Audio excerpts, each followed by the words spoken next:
Bonsoir. Bonsoir à toutes et à tous. Bienvenue à Léonard Paris ce soir. Je suis Mathieu Lerondeau. Je vais me charger d'animer ce débat. Je suis en charge de la programmation de ce lieu où nous recevons, j'allais dire, ces semaines-ci, ou en tout cas jusqu'à ce printemps, un cycle d'événements, comme nous en organisons beaucoup à Léonard Paris, qui porte cette fois-ci plus spécifiquement sur la transition écologique ou environnementale des territoires et des métiers de ceux qui les conçoivent, construisent, opèrent. Alors, un mot de ce lieu pour ceux d'entre vous qui ne sont jamais venus. Léonard Paris, c'est eh bien, un lieu de coworking, un lieu d'accélération de projets innovants, et c'est aussi un lieu de rencontre qui a été fondé par Vinci pour essayer d'éclairer les transformations précisément des territoires, des villes et de leurs métiers. On s'intéresse au futur eh bien, de la construction, de la mobilité et de l'énergie. Donc vous comprendrez aisément que nous intéressions eh bien, plus spécifiquement en ce moment dans ce cycle, donc à la question de la transition écologique de ces territoires. Le premier événement de ce cycle s'est tenu le 14 octobre. Il eh bien, nous a conduit à interroger la question de la responsabilité collective des acteurs, en particulier du territoire, donc dans la conduite de cette transition. Et il a rassemblé plusieurs speakers autour notamment de la philosophe Cynthia Fleury. Pour entrer dans le vif du sujet, voici 2 jours à peine, le programme des Nations Unies pour le climat a rendu un nouveau rapport et sonné encore une fois l'alarme climatique, puisque son Emissions Gap Report est un sévère avertissement pour les 196 pays qui se réuniront du 2 décembre au 13 décembre à Madrid pour la COP25, la 25e conférence mondiale pour le climat. Le rapport fait le constat d'une décennie finalement perdue entre la COP15 de Copenhague en 2009 jusqu'à aujourd'hui, 2019, et le constat de l'échec collectif des pays signataires de l'accord de Paris, cette grande fête diplomatique qui s'est tenue donc, dans la capitale en 2015, leur échec à réaliser leurs engagements. Ce qu'ils constatent, c'est aussi que l'effort à consentir pour eh bien, maintenir ou tenir les objectifs de réduction des émissions de gaz à effet de serre, l'effort à consentir est désormais 2 fois plus important que si précisément les actions correctives ou de transformation avaient été engagées dès 2010. Aujourd'hui, le rapport conclut que eh bien, les pays signataires devront réduire de 7,6% leurs émissions de gaz à effet de serre chaque année entre 2020 et 2030. Or, ces émissions, elles continuent de progresser.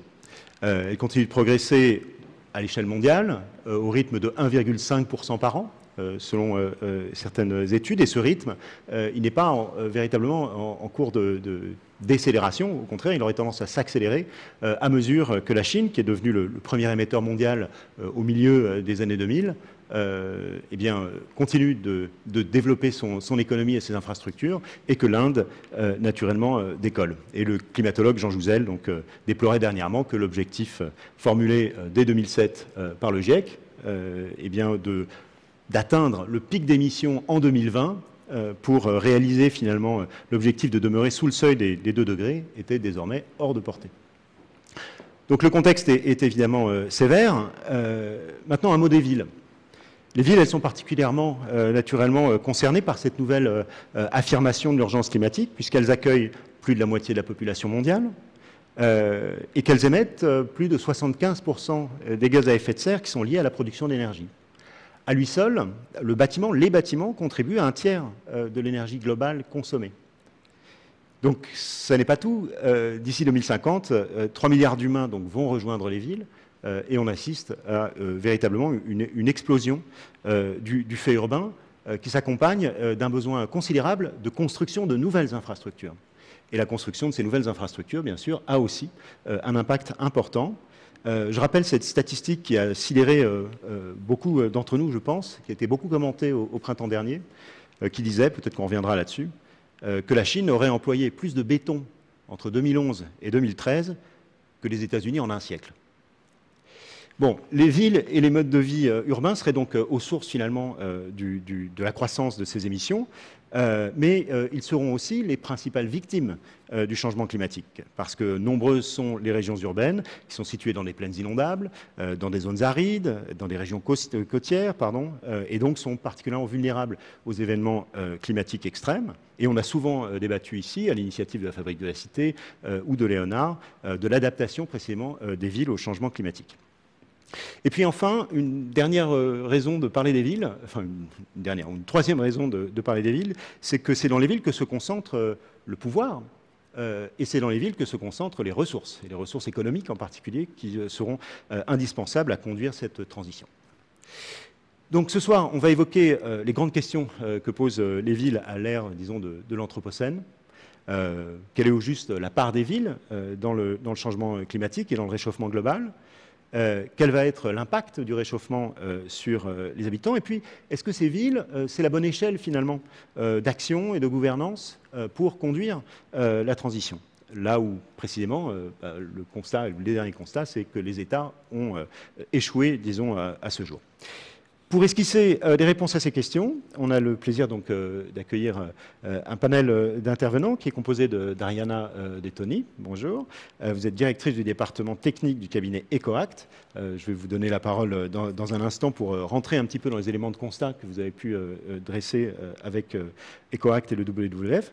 Cécile Maisonneuve, qui est présidente de la Fabrique de la Cité, présidente et résidente, puisque vous êtes également, donc la Fabrique de la Cité réside ici même à Léonard Paris.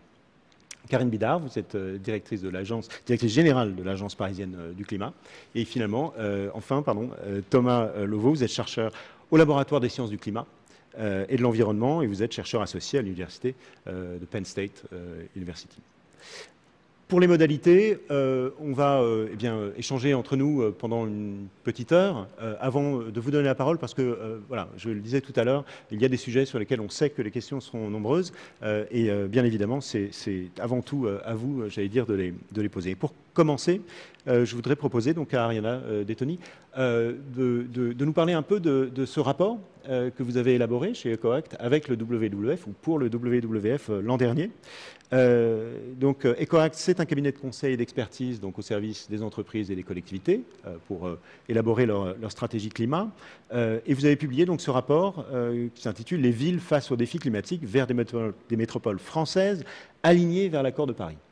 Donc dans lequel vous avez établi donc, un certain nombre d'éléments de constat et un certain nombre d'éléments de solutions, de pilotage. Et ce que je voudrais vous demander tout simplement, c'est quelles sont les principales conclusions, les principales observations que vous faisiez dans ce rapport. Alors déjà, bonsoir à tous et merci pour m'avoir invité ici. Essayer d'apporter quelques retour d'expérience concernant notre travail de conseil justement auprès de collectivités des territoires et donc quelques constats qu'on a pu faire justement grâce à cette opportunité qu'on a eu de travailler avec les WWF sur la question spécifiquement à l'échelle de la France et des métropoles. Donc comme vous savez peut-être, les émissions gaz à effet de serre des villes de manière générale en France représentent à peu près 67% des émissions du pays. Si on se concentre sur les 10 métropoles françaises, nous sommes à peu près à 16% des émissions, en sachant qu'ils représentent à peu près 20% de la population mondiale. Enfin, de la population, pardon, nationale, bien évidemment.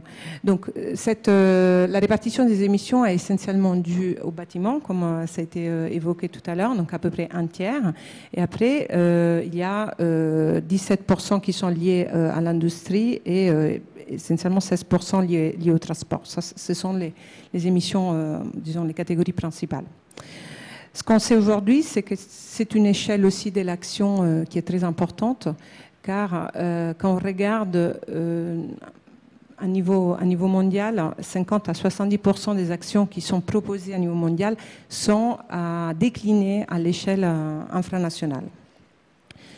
Et ça donc nous montre qu'ils ont vraiment un rôle à jouer. Cependant, les villes, et en particulier les métropoles en France, elles ont, disons, une responsabilité directe, c'est-à-dire sur leur territoire, que de 4 à 9% de leurs émissions, des émissions qui leur sont attribuées.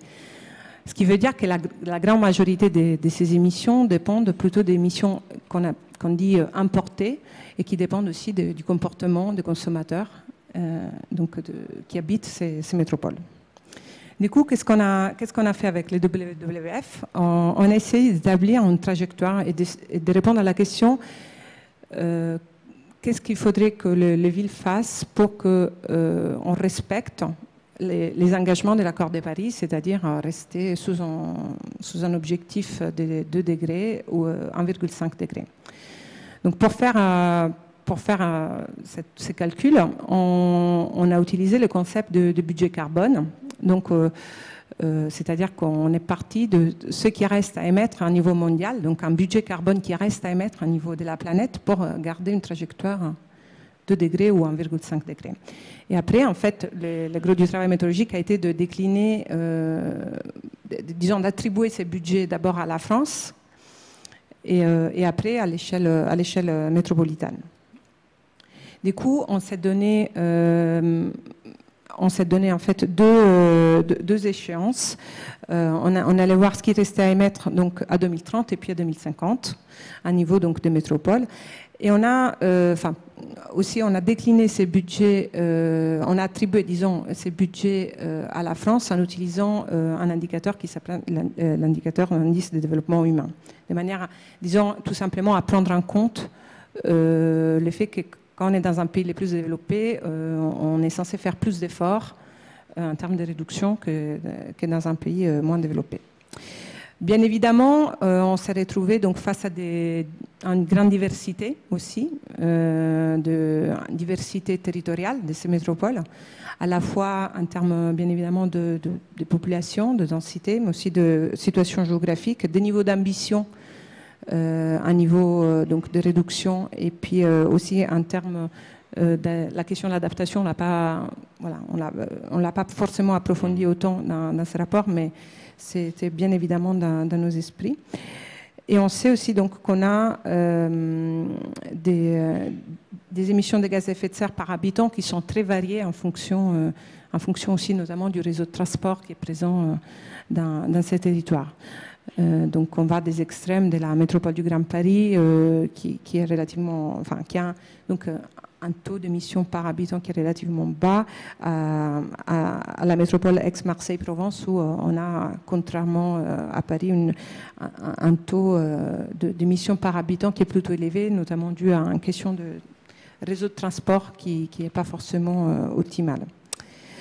Donc les conclusions, enfin nos conclusions principales et quelques chiffres clés, c'est qu'il ne nous reste pas beaucoup de temps.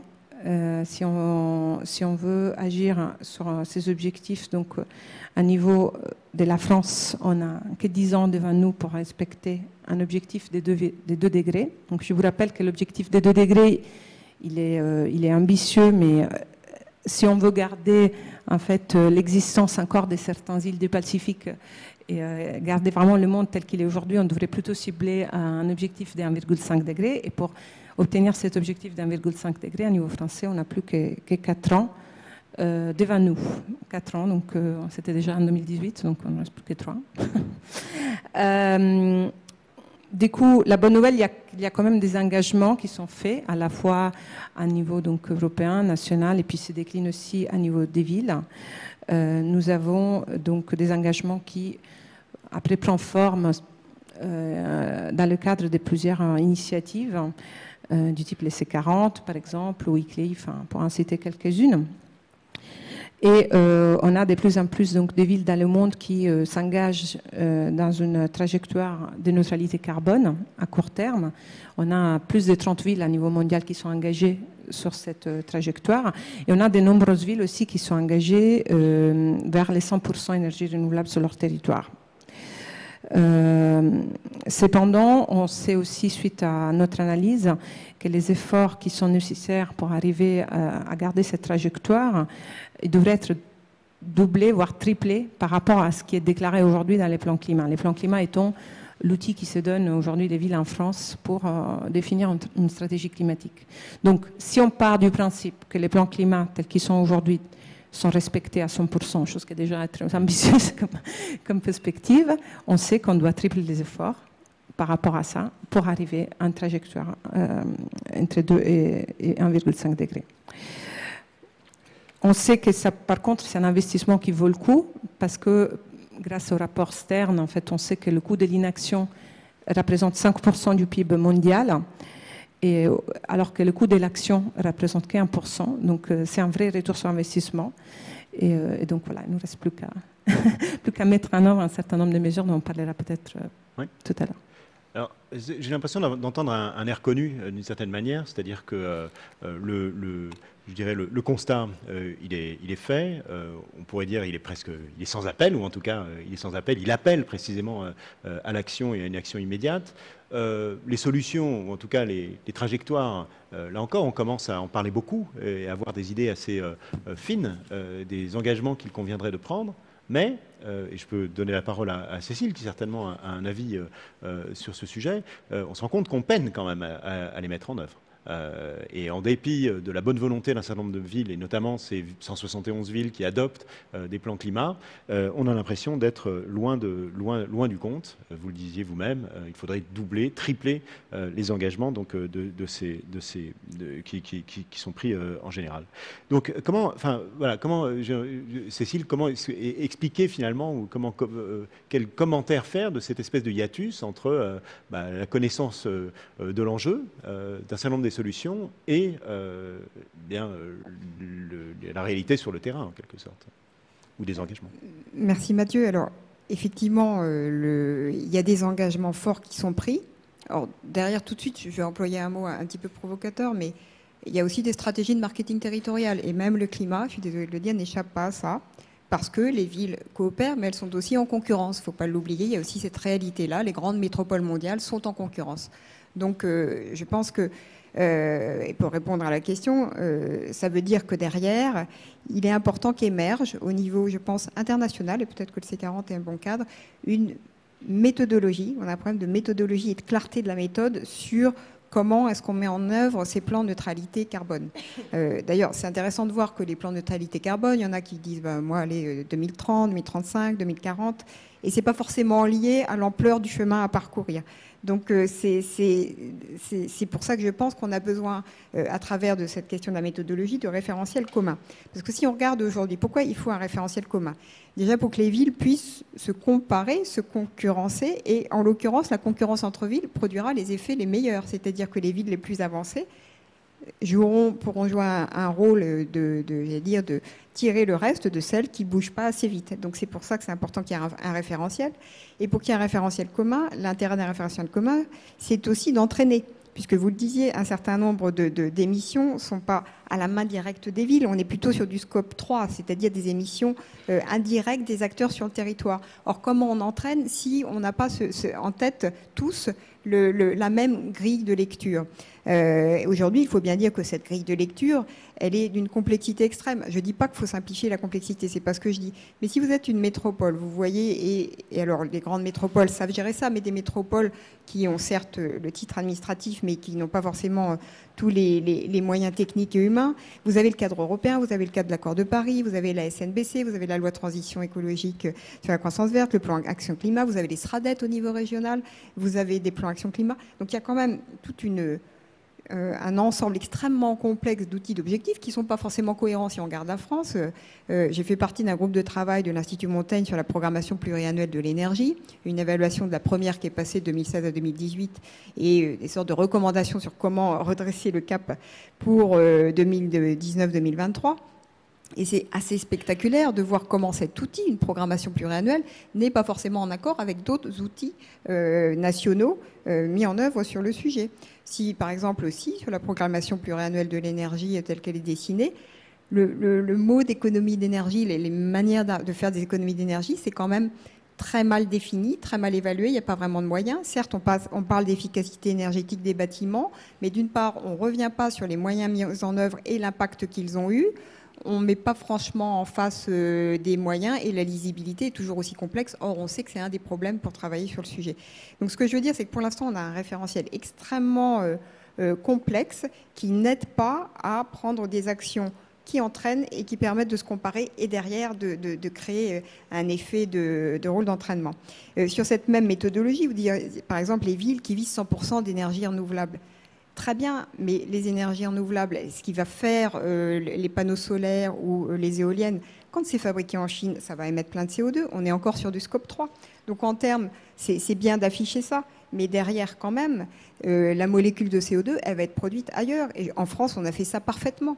On a, en désindustrialisant malgré nous, on a un taux d'émissions importées qui est très élevé. Donc, je veux dire, il faut aussi, les métropoles, si elles veulent être sérieuses, qu'elles adoptent des politiques en analyse de cycle de vie. Je veux dire, un peu comme le fonds, ici, ce bâtiment abrite aussi la chaire éco-conception du bâti et des infrastructures. Donc, il y a une chaire financée par le groupe Vinci qui réunit des écoles de Paris Tech, et l'analyse de cycle de vie, on sait que c'est une clé absolument fondamentale pour précisément se projeter dans le temps et comprendre ce qu'on est en train de faire, parce que ces bâtiments qu'on est en train de poser, ils vont durer très longtemps. Les infrastructures qu'on est en train de poser, elles vont durer très longtemps. Donc je pense qu'il faut que les métropoles se mettent dans cette logique-là. C'est la même chose d'ailleurs que pour une entreprise. Une entreprise, si vous prenez par exemple une entreprise, un concessionnaire autoroutier, entre ses émissions directes et le scope 3, c'est-à-dire toutes les voitures qui roulent dessus, c'est 1 à 10. Donc le sujet, c'est comment on agit sur les gens qui roulent sur la dite autoroute. Pour moi, c'est exactement la même chose pour une métropole. Deuxième problème, il me semble qu'il y a un problème de périmètre. Quand les métropoles disent, voilà, je vais faire ça. Depuis 10 ans, si on prend l'exemple de la France, les gens qui sont venus s'installer dans les aires urbaines ne se sont pas installés dans les métropoles au sens administratif. Les 2/3 des gens se sont installés dans l'aire urbaine, mais pas dans la métropole. Ça veut dire quoi très concrètement? Ça veut dire que bien souvent, si je prends l'exemple de la mobilité, ça veut dire que ces personnes se sont installées en dehors du périmètre de pertinence des transports en commun. Donc elles ne sont pas dans le périmètre qui vont leur permettre d'utiliser transports en commun. Donc qu'est-ce qu'elles vont faire? Elles vont utiliser la voiture. Ces personnes ne sont pas des accros dans leur ADN. Idéologiquement, il y en a une partie, mais pas que, à la voiture. C'est qu'ils n'ont tout simplement pas le choix. Et c'est pour ça que si vous regardez la part modale de la voiture en 40 ans, dans les déplacements domicile-travail, elle n'a absolument pas bougé. 80% des déplacements domicile-travail en France, c'est la voiture. À Paris, on est dans une situation tout à fait exceptionnelle. Et de ce point de vue-là, on voit à quel point une entité, on voit l'effet périmètre. Vous disiez tout à l'heure, les 10 premières métropoles, 20% des habitants, 16% des émissions. Ça montre qu'une métropole avec les bonnes compétences est plus efficace, puisque proportionnellement, on émet moins. Et dans l'exemple de Paris, avec une autorité organisatrice qui couvre le bon périmètre, eh bien, on a des politiques plus efficaces, même si on peut toujours les rendre plus efficaces. Donc ce sujet-là de la mobilité, pour moi, il est archétypal de la question de ce périmètre. Et la mauvaise nouvelle, si vous regardez les choses, c'est que non seulement ces personnes utilisent aujourd'hui leur voiture, mais elles risquent fort de continuer de le faire, parce que le coût d'usage de la voiture n'est absolument pas payé. Aujourd'hui, avec un SMIC par rapport aux années 70, vous pouvez rouler 4 fois plus qu'en 1970.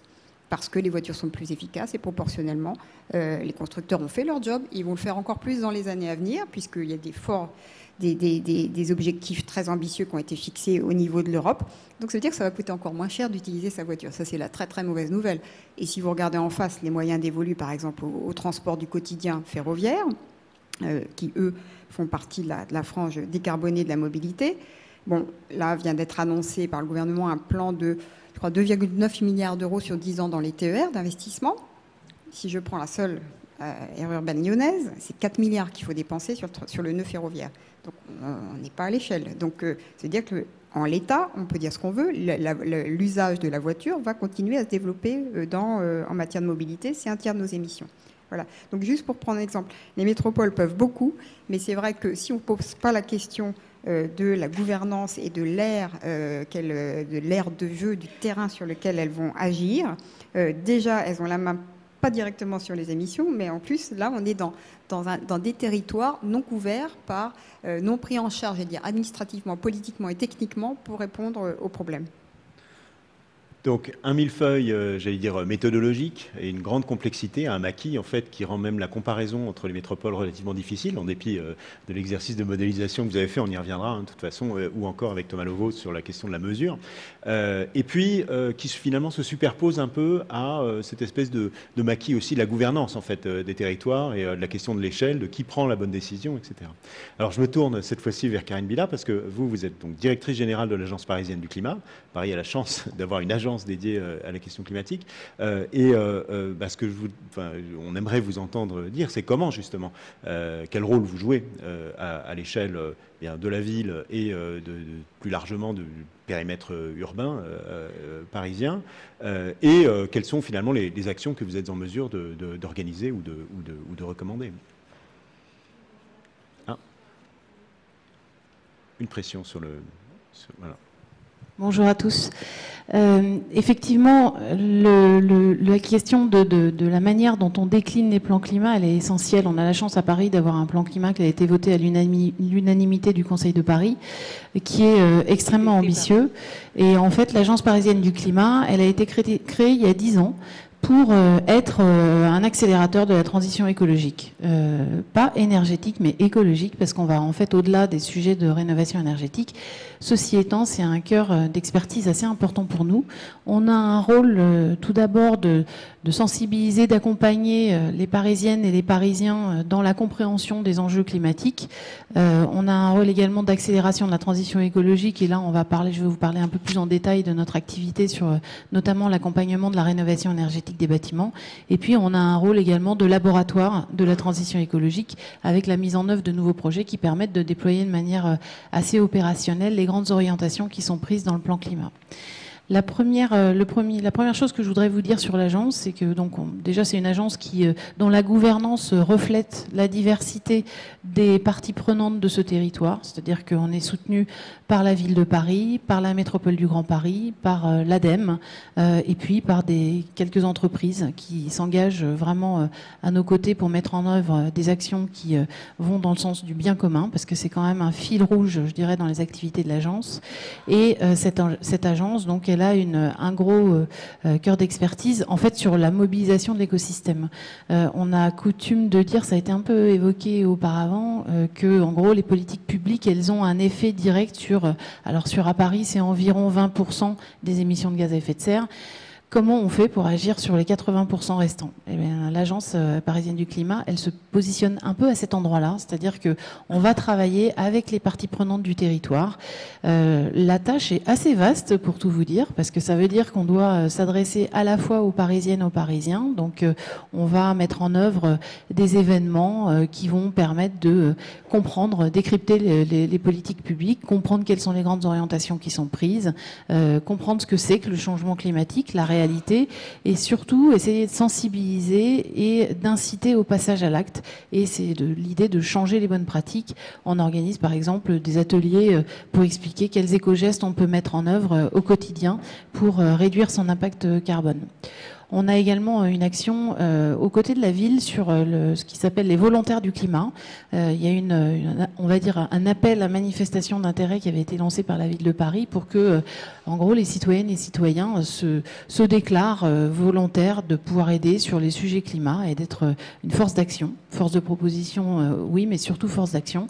Et il y a environ 15 000 personnes qui se sont inscrites, et donc on met en œuvre des ateliers pour former ces volontaires pour qu'eux-mêmes aient un rôle d'incitation au changement et d'accompagnement au changement, de faire des recommandations dans leur cercle, on va dire dans leur propre communauté ou dans leur cercle d'amis, cercle professionnel, etc.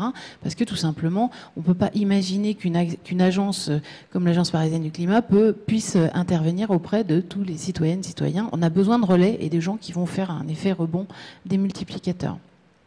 On accompagne également les entreprises parce que c'est vraiment une partie importante de cet écosystème. Ça peut être des grandes entreprises, des PME, des start-up.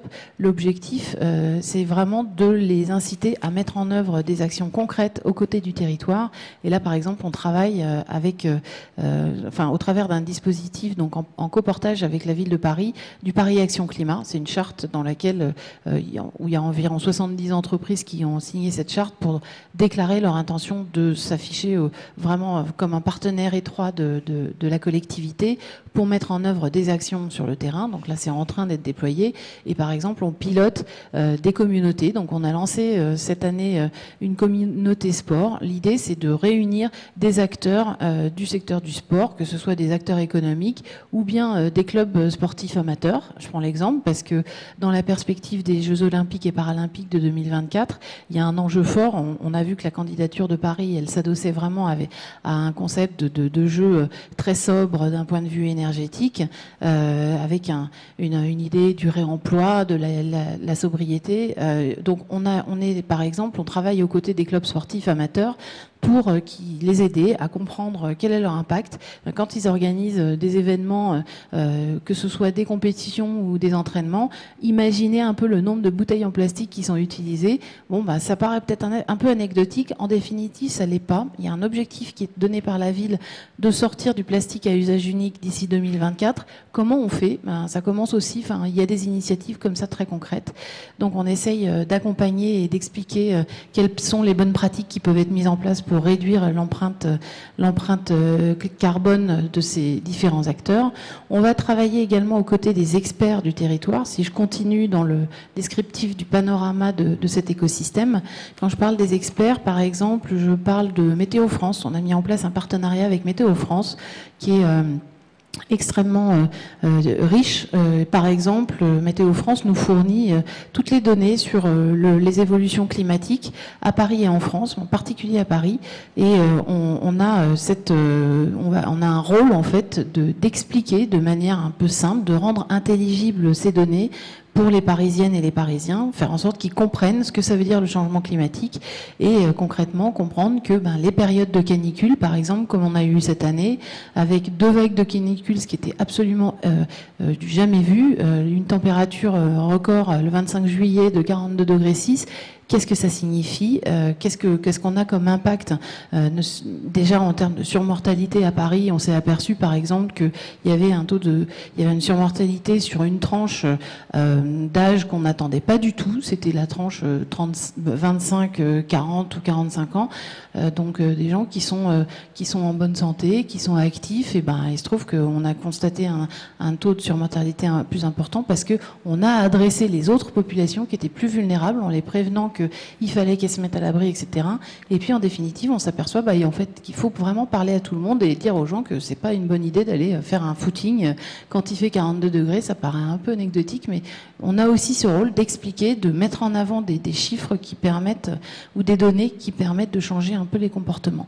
Et puis on a également un partenariat, par exemple, avec l'Agence parisienne d'urbanisme, qui est un acteur vraiment extrêmement reconnu pour la cartographie de données, pour la collecte de données. Il y a une compétence très très pointue de mise en avant et d'arriver à rendre cette donnée intelligente. On travaille étroitement avec la PUR pour faire en sorte que sur certains projets, les cartographies qui sont mises en œuvre, elles soient des outils pour des outils d'aide à l'action, des outils d'aide à la décision pour la collectivité évidemment, mais aussi des outils d'aide à l'action. Et par exemple, on travaille avec l'Agence parisienne d'urbanisme pour mettre en place un service public de la donnée énergétique pour faire en sorte que les données énergie qu'on a sur le territoire parisien, elles nous permettent de mettre derrière en œuvre des actions ciblées, par exemple pour aller, identifier les situations de précarité énergétique, pour aller identifier les situations où on va, pouvoir végétaliser des toitures. Ils ont fait une cartographie du cadastre solaire qui est absolument super. Ce qui est intéressant pour nous, c'est que cette cartographie, elle descende à l'adresse pour qu'ensuite on intervienne et qu'on aille contacter directement les occupants de ces immeubles. Donc, ce que je veux dire par là, c'est qu'il y a un rôle systémique dans l'Agence parisienne du climat s'adresser aux 80% qui sont responsables des émissions de gaz à effet de serre, c'est un boulot de travail dans la dentelle. Et donc, concrètement, ça passe par une approche fine de ces différents acteurs du territoire. Donc, rôle systémique important. Il y a un autre point que je voulais souligner, c'est le fait qu'on accompagne la rénovation énergétique des bâtiments, parce que quand on a évoqué les grands chiffres, sur Paris, on peut dire qu'il y a à peu près la moitié des émissions de gaz à effet de serre et la moitié des consommations d'énergie qui relèvent du secteur du bâtiment. On n'en parle pas tant que ça, en définitive, parce que c'est vrai qu'on parle beaucoup des actions qui sont mises en œuvre sur par exemple, la politique de transport, pour prendre que cet exemple.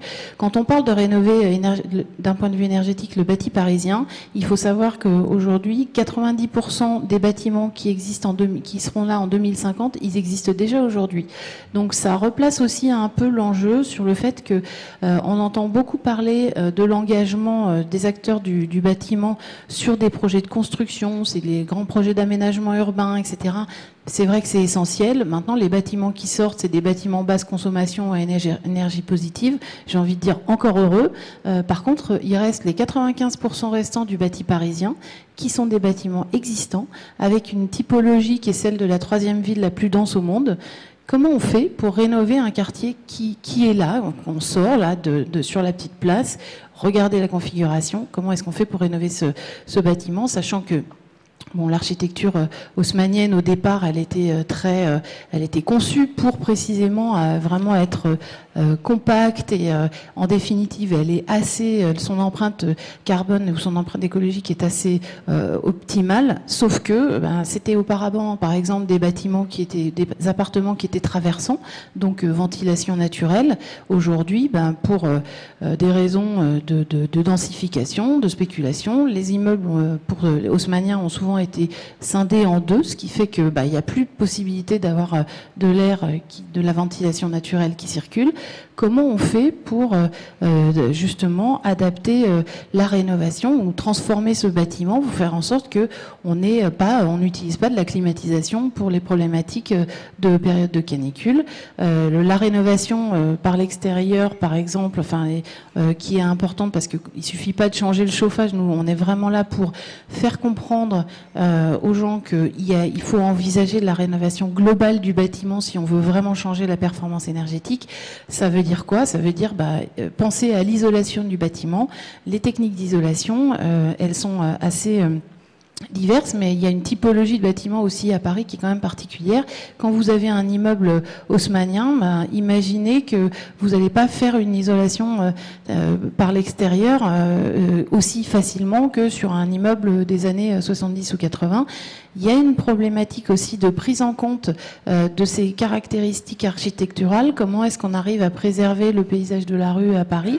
On met en fait, nous, Agence parisienne du climat, par exemple, on met autour de la table toutes les parties prenantes qui contribuent à ce processus de décision pour donner des autorisations de travaux. Donc, on travaille avec toutes les directions de la ville de Paris, la direction de l'urbanisme, la direction du logement et de l'habitat, mais aussi l'Agence parisienne d'urbanisme, mais aussi les architectes et bâtiments de France, la commission du Vœu Paris, pour voir comment est-ce que dans ce parc parisien qui est extrêmement diversifié, on arrive à trouver des points de consensus et qu'est-ce qui bloque aussi, parce que parfois il y a des cultures qui s'expriment qui sont pas les mêmes et donc on essaye de fluidifier un peu tout ce process. Il y a un enjeu important de massification de la rénovation parce qu'en gros l'idée c'est qu'on ait en 2050 réussi à rénover la totalité du parc parisien.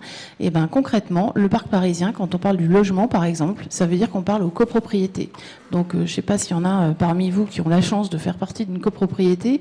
Tout est en fait la décision de faire des travaux de rénovation énergétique, elle est concentrée dans le vote en assemblée générale. Parce que quand on parle d'un plan, quand on part du plan climat avec les grands objectifs, qu'est-ce que ça veut dire rénover le bâtiment sur la moitié des émissions de gaz à effet de serre? Ça veut dire il faut convaincre les copropriétés, les outiller pour qu'elle fasse voter des travaux de rénovation. On descend dans le détail. C'est pas un sujet qui est hyper glamour, mais parce qu'on n'en parle pas beaucoup. Ben, en définitive, si on veut changer et rénover le parc bâti parisien, il faut passer par là. Donc il faut outiller les copropriétés pour les aider vraiment à faire voter ces travaux. Et ben, c'est du boulot, c'est un peu parfois vider la mer à la petite cuillère. Ça veut dire qu'il y a une partie des conseillers dans l'agence qui accompagnent les copropriétaires au quotidien. On a mis en place un outil qui s'appelle le Coach Copro, qui est une plateforme de ressources pour les copropriétés où ils vont trouver des informations sur la manière d'intervenir sur le bâtiment, qu'est-ce qui peut être envisagé en termes de, je sais pas moi, de rénovation des toitures, rénovation des plafonds, des planchers, les changements des fenêtres, le chauffage, etc. Enfin, on est dans le dur du sujet. Et donc, on a mis en place sur la base, puisqu'il y a à peu près 44 000 copropriétés à Paris, on en suit environ 3 000 de manière, on va dire, assez régulière. L'équipe est assez réduite, mais enfin, on commence à engranger vraiment de très nombreux. Il y a à peu près 90% des projets de rénovation énergétique globaux des copropriétés parisiennes qui sont passés par les services de l'Agence parisienne du climat. Donc, ça paye quand on accompagne, mais enfin, c'est des projets, ça met 5 ans à faire voter des projets de rénovation. Donc, ce que je veux dire par là, c'est que les grands objectifs des plans climat, ils passent par une action vraiment extrêmement terrain, et que si on s'appuie sur les méthodes qu'on a mises en place, les outils qu'on a mis en place, et c'est le travail des agences locales énergie-climat, il y en a un peu partout en France, c'est un boulot important d'accompagnement, et ben ce travail-là, il doit être soutenu, et en l'occurrence par la puissance publique, parce que en gros, toute cette partie d'accompagnement, c'est pas le privé qui va s'en occuper, le marché n'est pas encore là. C'est à partir du moment où les travaux sont votés, tout d'un coup, il y a beaucoup plus de monde pour accompagner.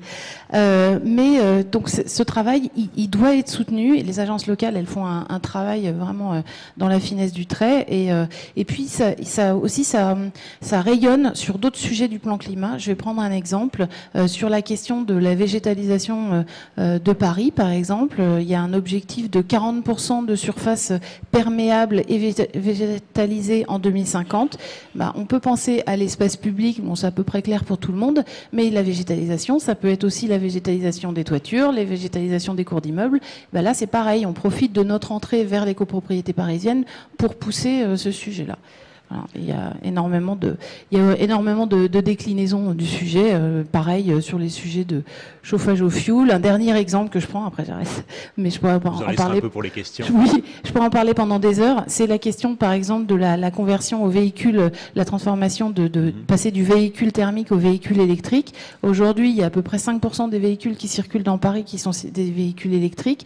Ça décolle pas vraiment. Il y a énormément de circulation vélo, et je vous dis pas que l'électrique c'est l'idéal, loin de là, sauf que c'est une première étape vers la réduction de l'impact carbone. La raison pour laquelle ça décolle pas, c'est tout simplement parce qu'il faut pouvoir recharger ces batteries, et des recharges lentes, pas des recharges rapides, parce que sinon on va faire exploser les réseaux et c'est pas la bonne solution.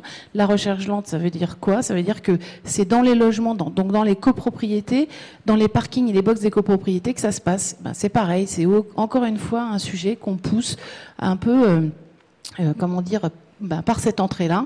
Et concrètement, ça veut dire passer des heures au téléphone. On a un projet avec un énergéticien pour réfléchir à la manière de déployer plus rapidement des installations qui permettent de recharger ces véhicules électriques. Donc voilà. Donc une approche très locale, très capillaire, c'est intéressant, et qui va effectivement essayer d'irriguer toutes les couches finalement de la société. Juste avant de donner la parole à Thomas Lovo, j'ai quand même envie de faire le lien entre votre intervention, disons concentrée précisément sur ce terrain et sur sur le centre, le cœur de l'agglomération parisienne, finalement, et le commentaire de Cécile, ou encore d'Ariana, qui nous disait, par exemple, qu'il allait falloir que par rapport au plan climat existant, il allait falloir doubler, tripler les efforts. Et Cécile nous parlait précisément du fait qu'il y a les cœurs des métropoles, mais il y a aussi toute leur dépendance. Et si on pense notamment à la question de la mobilité, c'est pas seulement la question du véhicule thermique en ville, etc., mais c'est aussi ces 400 000 personnes qui, tous les jours, sont contraints de venir travailler à Paris parce qu'ils n'ont pas forcément d'offres de transport en commun qui soient disponibles. Donc, c'est pas la réponse, la question s'adresse à vous, mais aussi à vous autres, mesdames.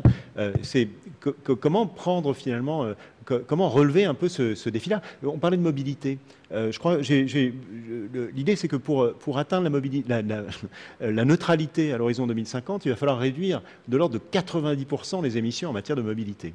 Et les émissions en matière de mobilité, c'est les gens qui se déplacent à Paris, bien sûr, mais j'imagine que vous n'êtes pas si nombreux à être venus en voiture aujourd'hui. C'est les gens qui commutent et qui viennent travailler à Paris et qui souvent, Cécile le disait, n'ont pas d'autre solution. Et puis, c'est les millions de voyageurs, de touristes, par exemple, qui irriguent la ville et s'y rendent naturellement, donc en utilisant la voie aérienne. Donc, la question que je me posais, c'est comment est-ce qu'on change d'échelle, en fait?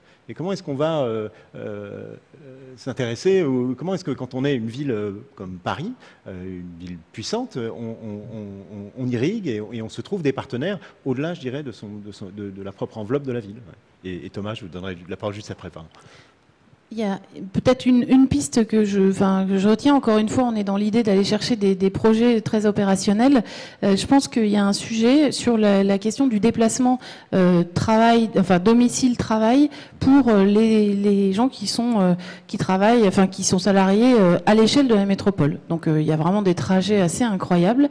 Il y a une loi qui oblige les entreprises à déclarer, à mettre en place des plans de mobilité, en l'occurrence, qui doivent réfléchir, proposer des solutions alternatives pour essayer de réduire l'impact carbone des trajets causés par leurs collaborateurs. Nous, on est en train de travailler à la question de la mutualisation de ces plans de déplacement, parce qu'en fait, elles sont obligées de déclarer à la fois les déplacements et les actions qu'elles mettent en place pour réduire l'impact carbone de ces entreprises. Donc sur le site de Île-de-France Mobilité, et c'est un projet qui est notamment piloté par l'ADEME. Ce qu'on se dit, c'est que c'est intéressant d'arriver à avoir une lecture en calque superposé de tous ces plans de mobilité. Qu'est-ce que ça révèle? On va voir, et c'est un projet qu'on est en train de lancer, c'est l'idée de se dire, quand on étudie ces flux, on s'aperçoit qu'il y a des endroits où il faudrait des espaces de coworking. Et où on se dit, par exemple, une journée par semaine, si ces entreprises, elles invitent leurs collaborateurs à travailler dans des espaces de coworking qui sont à des espèces de nœuds, en fait, où on voit que les gens se déplacent, qui passent à certains endroits, c'est les déplacements qui justifient d'implanter un espace de coworking à cet endroit-là, et pas de le faire dans l'autre sens en pensant qu'on va attirer les collaborateurs. Donc l'idée d'avoir des actions mutualisées entre entreprises, d'étudier ces plans de déplacement, ça peut être une piste concrète pour essayer de réduire un peu l'impact dans les mobilités.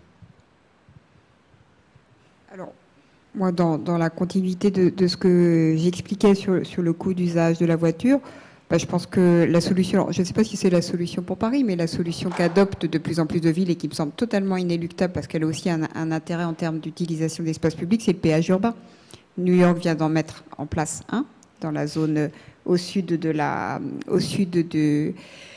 Central Park, dans le Central Business District. Barcelone parle, en des termes assez précis, d'en mettre en place une aussi, un péage urbain.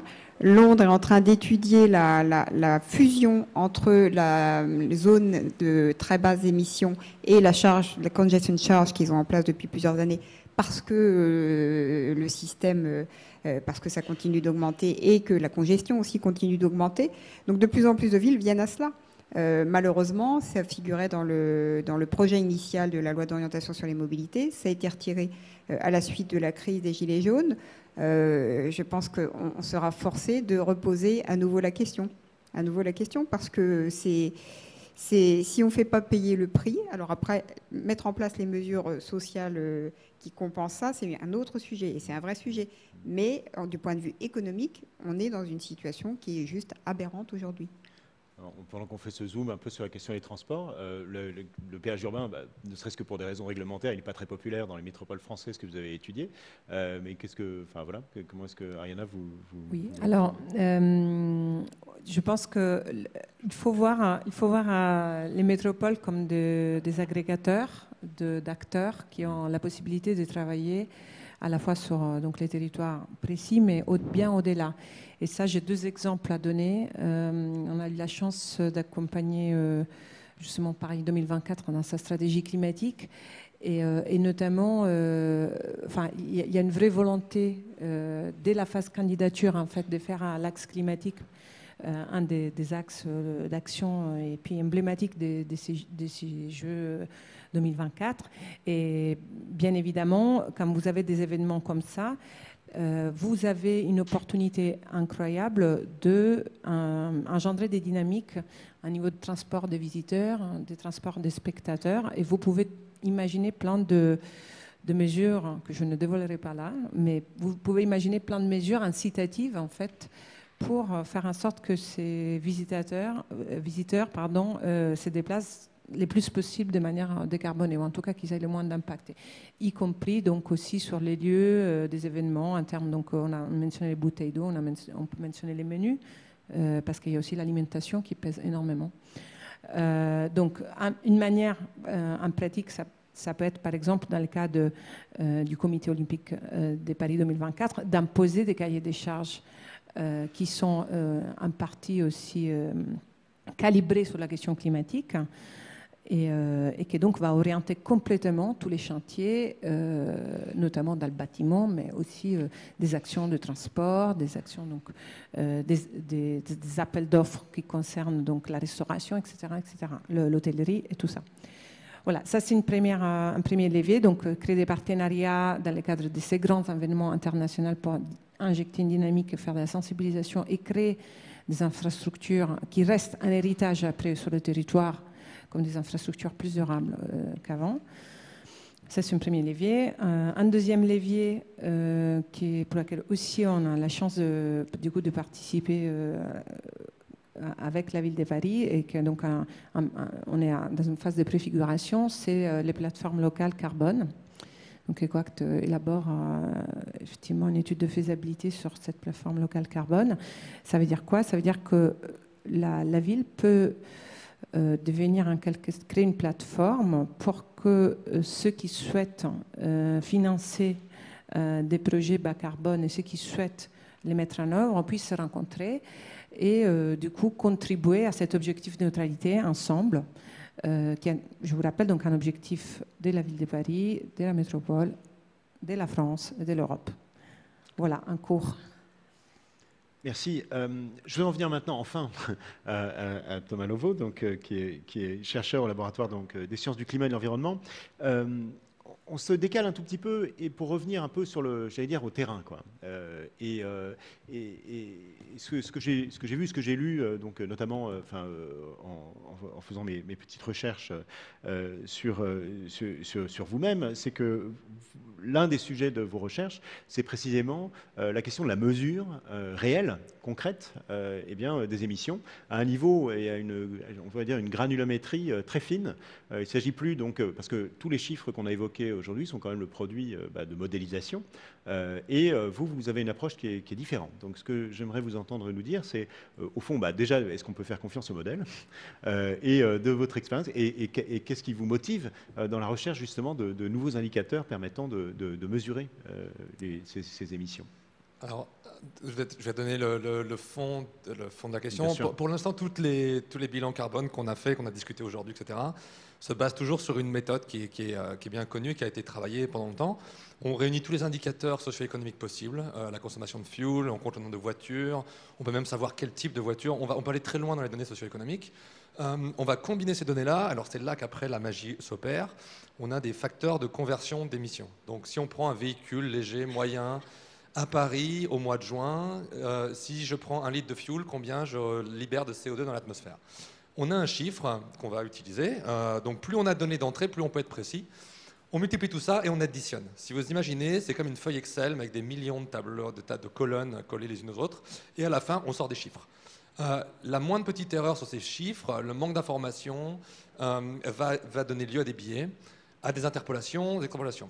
On peut imaginer, donc il y a eu des erreurs qui ont été calculées, l'ADEME vous dit, si vous suivez notre protocole, vous allez arriver à une barre d'erreur de, et alors on a des chiffres magiques qui sortent, 5%, 10%, toujours un chiffre rond. Donc on a ces chiffres qu'on sort. Quand on compare 2 ou 3 estimations, c'est ce qu'on a fait, parce qu'on est un peu vicieux, on a été demandé à la ville d'Indianapolis, par exemple, de nous donner leurs chiffres. Alors nous, on avait fait notre calcul avec, à chaque bâtiment, on avait été chercher pour chaque maison si elle était connectée au gaz, si elle avait une chauffière au fuel. On avait vraiment été très loin dans le détail. Ça prend 10 ans à construire. On prend leurs chiffres, on le compare, on a 15% d'écart. 15%, vous me direz, c'est pas mal. Parce qu'en réalité, on a déjà pas mal d'informations. Sauf qu'on va voir la ville de Paris, s'ils réduisent de 30% sur 10 ans, c'est 3% par an de réduction, avec une barre d'erreur de 15%. Donc en fait, vous êtes incapable de savoir si votre politique a réellement fonctionné, vous n'avez pas de mesure. Vous pouvez juste estimer que, basé sur le comptage des voitures, on pense qu'on a diminué de temps. Le problème, c'est que rien n'est simple. C'est-à-dire que quand les gens arrêtent de prendre leur voiture, ils ne vont pas forcément dans le métro. C'est un peu comme les scooters. Il y a beaucoup de gens qui allaient dans le bus qui sont passés au scooter. Ce n'est pas forcément les gens qui prennent leur voiture. Donc il y a plein de covariances dans les décisions qu'on prend. Alors c'est là où moi, je ne suis pas du tout l'expert. Je vais voir tout de suite d'autres gens, parce que c'est beaucoup plus complexe que les maths ou la physique. C'est le comportement humain. Les systèmes humains sont beaucoup plus compliqués que ce que nous, on essaie de mesurer. Donc, on va essayer d'apporter un outil d'aide à la décision qui se base sur l'atmosphère. C'est exactement la même idée que la qualité de l'air. On ne peut pas avoir le détail de chaque usine dans Paris à une heure donnée, à savoir combien est-ce qu'ils ont libéré de NO2. Ah oui, mais le NO2, ça réagit, donc aussi ils ont libéré. Donc là, on a une multitude de gaz. Donc pour faire plus simple, on prend une station de mesure, on la met près de chez vous, on mesure la quantité de gaz et on sait si oui ou non l'air est de bonne qualité ou pas. On va un peu plus loin que ça, parce que nous, ce qu'on essaie de faire, c'est à partir de cette mesure-là, on va en marche arrière et on arrive à dire d'où ça vient. Si le vent vient du nord-ouest à 10 mètres par seconde, dans telles conditions de météo, je peux vous garantir que la source, elle était juste là. Donc on arrive en fait à retrouver ce qu'on appelle les méthodes inverses, on remonte en arrière et on arrive à faire une carte assez précise avec les inventaires, parce qu'il ne faut pas se leurrer, on ne part pas de zéro, donc on sait qu'il y a une usine qui est là, on a le chiffre que nous, on a mesuré dans notre modèle, qu'on a mesuré la mesure, on retrouve un chiffre estimé et on compare à ce que l'inventaire nous a dit. Vous allez me dire, en théorie, on n'a pas besoin, on n'a qu'à aller toquer à la porte de l'usine et à leur demander leurs chiffres. Sauf qu'à l'heure actuelle, il faut savoir qu'il y a beaucoup de ces décisions qui ne sont pas obligatoires. Beaucoup de ces rapports qu'on vous donne de carbone, c'est du self-reporting, comme ils appellent. Donc chaque entreprise va vous donner un chiffre en suivant une méthode de calcul selon leurs estimations. Ils l'envoient à la région, à la ville de Paris, etc. Avec des accords des fois où vous n'avez même pas le droit de voir le chiffre, parce que c'est des secrets secrètes, etc. Et donc on n'a même pas des fois accès à ce chiffre. Bon, quand ils veulent bien nous donner un chiffre, c'est leur chiffre, personne n'a été vérifié. Donc on est là pour aider les décideurs publics, d'une part à vérifier que les chiffres qu'ils en sont bons. Les facteurs d'émission, parfois, c'est surprenant, on n'imagine pas, mais il y a des bases de données qui datent des années 80 qui sont toujours d'actualité aujourd'hui. Il y a des industries aujourd'hui en 2019 qui prennent des facteurs d'émission de 1983. Donc quand vous savez ça, vous vous dites, on est un peu dans un monde imaginaire où personne n'a été... Mais oui, mais ça veut dire que chaque industrie, en fonction de leur évolution dans les process, en fonction de leur évolution dans les sources d'énergie, va évoluer très vite. Et c'est un casse-tête énorme de faire des tables de facteurs de conversion de données. Il y a des usines qui peuvent changer leur process dans les 3 ans qui viennent. Donc vous avez vos tables de données, vous ne le savez même pas, l'usine est déjà en train de fabriquer autre chose. Donc c'est très difficile en plus d'avoir accès à ces données-là. Donc on vient là en aide, c'est-à-dire qu'on fait ces cartes à très haute résolution, bâtiment par bâtiment, heure par heure. On se base sur toutes les données qu'on peut et en plus on va amener la donnée atmosphérique. Donc on essaye de rajouter l'information qui, elle, va nous dire est-ce qu'on est au-dessus, en dessous, est-ce que l'heure donnée est la bonne, est-ce qu'à la fin de l'année on retrouve le bilan. Et quand la ville de Paris, les plans climat vont arriver, on voit déjà des effets sur les villes de 10%, 20%, 30% selon l'engagement et la vitesse de changement. Mais on peut confirmer la ville de Paris en disant cette action-là a été très bénéfique, elle a marché. Eux, ça leur donne un outil pour aussi dire c'est ce genre d'action qu'il faut continuer parce que c'est là où on a eu les meilleurs résultats. À l'heure actuelle, c'est basé sur des estimations, c'est-à-dire qu'on compte les voitures et on dit ah, il y a 10% de voitures en moins, donc 10% d'émissions en moins. C'est à peu près ça le niveau. Alors qu'en fait, les gens ont peut-être pris des scooters ou sont partis par un autre moyen de transport qu'on n'a pas sur la carte et qui est juste à côté et donc qui émet aussi du carbone. Donc il y a vraiment ces questions qui sont très compliquées, c'est le système urbain, le système complexe humain. Donc c'est là qu'on essaie d'amener une mesure. Et l'idée, c'est de... Alors, ça n'est pas seulement de recaler les modèles, c'est carrément donc de déployer des réseaux de capteurs qui permettent d'avoir cette vision en temps réel. Exactement. Alors dans l'idéal, déjà on commence, on va dire que quand on fait un bilan carbone, on n'a pas besoin d'avoir la carte à 1 kilomètre. Parce que finalement, si on sait combien les voitures, on fait etc. Faux. Tous les décideurs politiques vous le diront, il n'y a rien de mieux qu'une carte en temps et en espace. Parce que le décideur politique peut voir à quel moment de l'année les émissions ont lieu, quels sont les centres névralgiques sur une carte. Si je vous prends Los Angeles, qui est une ville incroyable, 15 millions d'habitants, un bassin énorme, il y a 60 points dans Los Angeles qui représentent 70% des émissions. Ces 60 points, c'est les connecteurs d'autoroutes, c'est les raffineries, c'est des quartiers spécifiques de Los Angeles. Quand on donne ça aux décideurs publics, tout de suite, il peut agir sur ces 60 points. C'est beaucoup plus facile que de dire, dans le secteur du textile, vous avez 12% d'émissions que vous pouvez aller attaquer. Il y a une façon de communiquer. La ville de Paris aussi n'est pas seule, parce que la ville de Paris, c'est Paris Intramuros. Donc il faut qu'elle parle aussi à la région Île-de-France, au Grand Paris et aux acteurs industriels en dehors de la ville. Quand on a une carte, on peut aller parler aux autres régions en disant, vous avez vu. Donc on est là pour essayer, nous, d'améliorer ce qu'on appelle la granularité. On va au plus fin dans le détail, on essaye même de dire parfois quel secteur a joué. Si vous voyez que le CO2, le CO et les NOx ont augmenté, vous savez que c'est des voitures. Clairement, ce n'est pas une usine ou ce n'est pas une centrale à énergie. Donc il y a des signatures dans les gaz qu'on arrive à retrouver et qu'on va pouvoir identifier des secteurs spécifiques. Et ça aide énormément les décideurs parce qu'ils peuvent dire « vous nous avez menti l'année dernière, vous avez dit 5% en moins, vous avez fait que 2%. » Donc ça leur donne aussi un levier d'action pour aller au cœur des problématiques et de cibler leur action. Est-ce que, une dernière question, mais est-ce que ce réseau de capteurs, donc vous le déployez à Paris, et vous avez également l'expérience de l'avoir déployé dans d'autres villes, et dans d'autres environnements, et notamment dans d'autres gouvernances, j'allais dire? Alors le problème de la gouvernance qui a été abordé tout à l'heure, c'est un problème extrêmement complexe. Alors nous, c'est encore pire, parce que l'atmosphère n'a pas de frontières. Donc les frontières, on le décide. On va mettre des capteurs autour de la ville, et on va dessiner une forme de contour de la ville, et le vent souffle. Donc par exemple, si je me place à Paris, sur une ville, sur un jour où le vent vient du nord-ouest, typique, l'océan Atlantique, on va voir des émissions de Rouen arriver, du Havre, bref, toutes ces villes-là vont arriver. Donc il faut qu'on mette des capteurs pour savoir ce qui rentre sur Paris et ce qui ressort de l'autre côté de la ville. Donc le vent passe au-dessus de la ville. Donc nous, notre frontière, elle est complètement dépendante de l'infrastructure qu'on a des capteurs. La ville de Paris a une frontière de gouvernance, la région Île-de-France a une frontière de gouvernance. On a été plus loin dans des villes, vous allez au niveau américain, alors là, c'est à peu près c'est la fête. Parce que là, vous avez la ville, vous avez le county, vous avez la Metropolitan State Area qui peut regrouper des morceaux de county, des comtés, et puis les comtés après ont l'État qui en plus. Chacun a son niveau de pouvoir, de contrôle, de gouvernance. Donc là, c'est l'action du climat. Alors là, nous, ça nous dépasse complètement. Il y a des fois des villes qui n'ont même pas les moyens de faire ce qui serait le plus intéressant dans leur propre zone d'intérêt. Si la centrale, par exemple, d'énergie est sur leur territoire, ce n'est pas eux qui décident. Les centrales d'énergie, c'est de la priorité nationale, c'est du domaine de l'énergie et de la défense. On ne va pas laisser ça au contrôle du gouvernement local.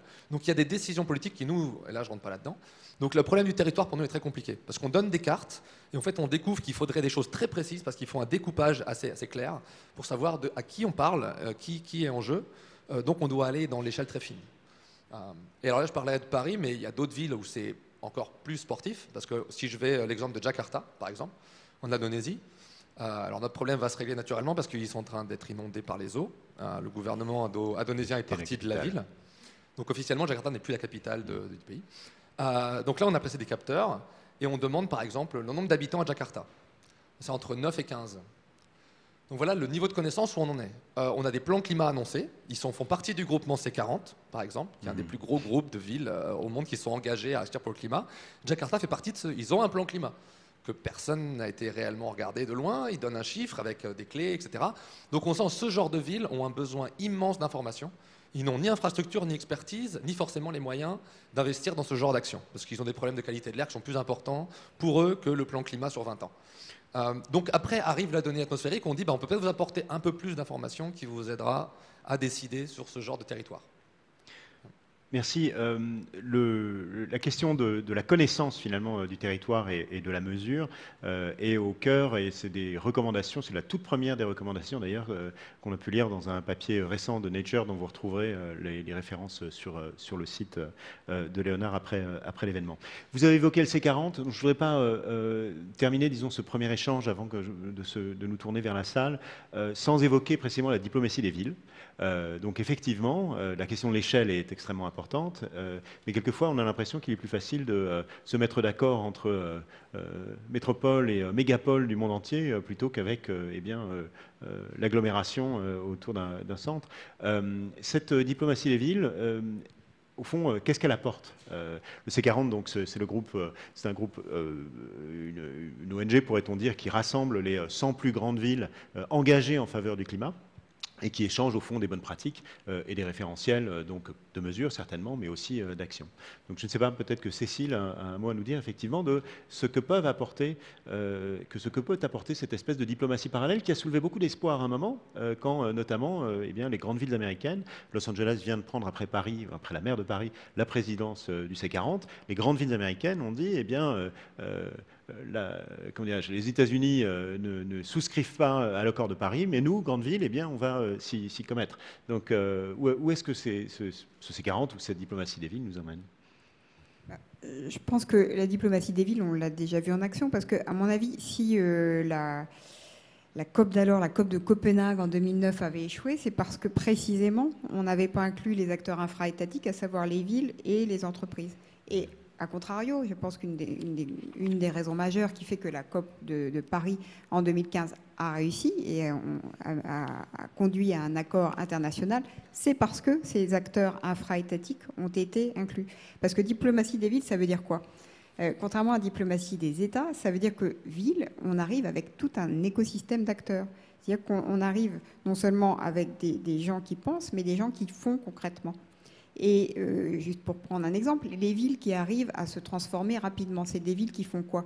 Qui arrivent à aligner la vision 1 du politique, 2 à s'adjoindre la communauté scientifique, les universités locales, et 3 le système économique local, les entreprises. Si vous regardez des villes comme Pittsburgh, Medellín en Colombie, Hambourg, c'est des villes qui ont cette culture de l'alignement. Alors, certaines, parce qu'il fallait résoudre des problèmes graves, c'était le cas de Medellín ou Pittsburgh. Hambourg, elles l'ont dans leur ADN pour d'autres raisons. Mais quand vous alignez ces 3 groupes d'acteurs, vous arrivez à changer les choses assez rapidement. Donc, quand on parle de diplomatie des villes, on parle d'une capacité des villes à faire des coalitions d'actions qui peuvent être très efficaces. Et c'est pour ça que je pense que la diplomatie des villes va se développer et que petit à petit, les villes, constatant qu'elles ont de plus en plus de points internationaux, vont aussi demander plus de compétences et elles vont vouloir être plus prescriptrices. Et je pense d'ailleurs que si on veut mettre en œuvre tout ce qu'on s'est dit là pour réussir la transition, il faudra que les villes soient beaucoup plus prescriptrices et des capacités à dire c'est comme ça qu'il faut faire et pas comme ça. Juste un exemple, quand le gouvernement français et allemand annonce une initiative franco-allemande sur la batterie, notamment on parle des batteries de deuxième génération sur lesquelles l'Europe a tout à jouer, et moi j'attends derrière qu'un groupe de villes franco-allemandes se coalisent ensemble et disent les clients de ces usines qu'on va construire entre la France et l'Allemagne, ça va être nous. Parce que là, elles peuvent avoir un impact majeur pour que cette initiative gouvernementale, qui pour l'instant est peut rester nébuleuse, concrètement est une action qui sera visible en termes d'émissions, comme disent les énergéticiens, from cradle to grave, c'est-à-dire de la phase de la construction à la phase de fin de vie. Merci. Si vous en êtes d'accord, je propose de me tourner enfin vers vous pour certainement donc, vous donner la possibilité de poser les quelques questions que vous pourriez souhaiter poser à nos intervenants.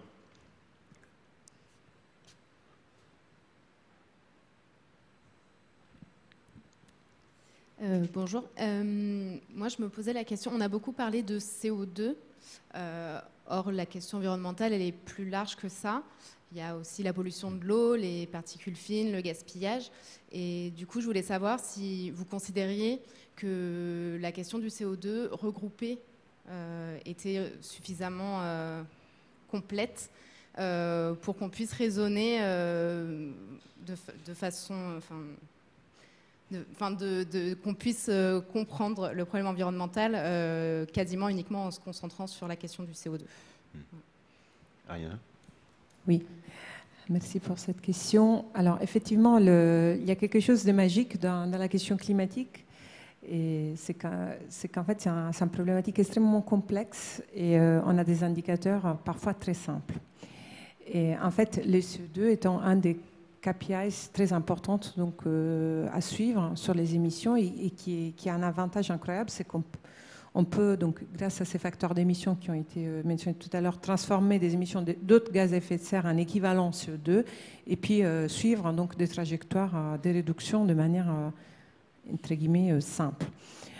Maintenant, en quoi c'est intéressant de régler la question climatique? C'est qu'à travers des actions qui permettent de réduire les émissions ou de les séquestrer, parce qu'on n'en a pas parlé, mais il y a aussi la question de séquestrer des émissions, et déjà, on a un impact immédiat à niveau de la planète.